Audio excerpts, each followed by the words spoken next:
मानव सेवा से राष्ट्रोत्थान के नायक श्री बृजलाल भट्ट, पद्मश्री 2026। दुनिया इसे धरती का स्वर्ग कहती है,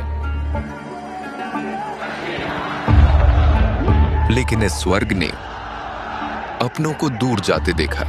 साल 1990 एक अनिश्चितता का दौर था। जब अपने ही घर छूट रहे थे, तब बृजलाल भट्ट ने इसके विपरीत जाने का साहस दिखाया।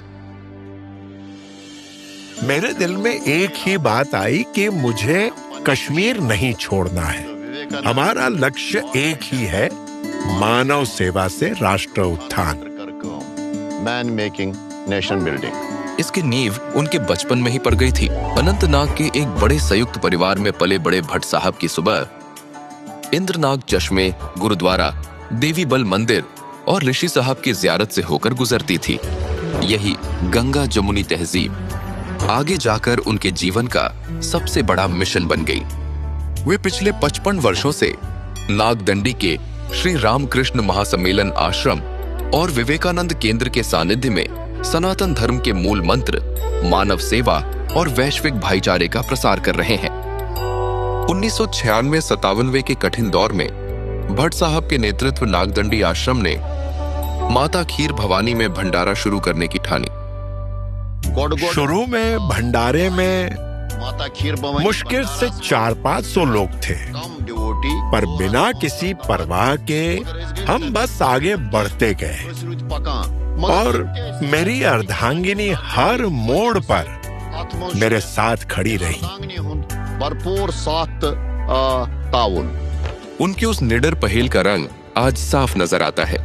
2024-25 में उसी भंडारे की पंगत में 35,000 से अधिक लोगों ने भोजन किया। समाज को जोड़ने के साथ साथ अमेरिका से हॉर्टिकल्चर की उच्च शिक्षा प्राप्त भट्ट साहब ने कश्मीर की बंजर और वीरान जमीनों को भी संवारा। वैज्ञानिक सोच से सेब और अखरोट के लहलहाते बाग खड़े किए। कोल्ड चेन और नई पैकेजिंग से गांव वालों को आत्मनिर्भर बनाया। युवाओं को योग शिक्षा शिविर, संस्कार वर्ग और युवा सम्मेलन द्वारा सही दिशा दिखाई ताकि उनके हाथों में कलम हो। अब वे नागदंडी आश्रम का विस्तार कर रहे हैं ताकि एक साथ 400 लोग वहां ठहर सके। आज कश्मीर का युवा जान चुका है कि असली ताकत आपसी भाईचारे में है। सम्मान और पुरस्कार तो बस एक पड़ाव है। उनकी असली वसीयत वो बीज है जो उन्होंने यहाँ के दिलों में बोए हैं।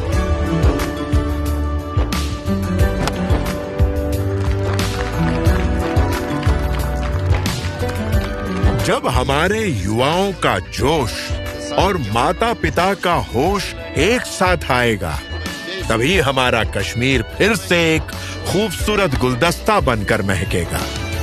उनकी ये यात्रा अब एक महायात्रा बन चुकी है जो सदैव चलती रहेगी। श्री बृजलाल भट्ट, पद्मश्री 2026।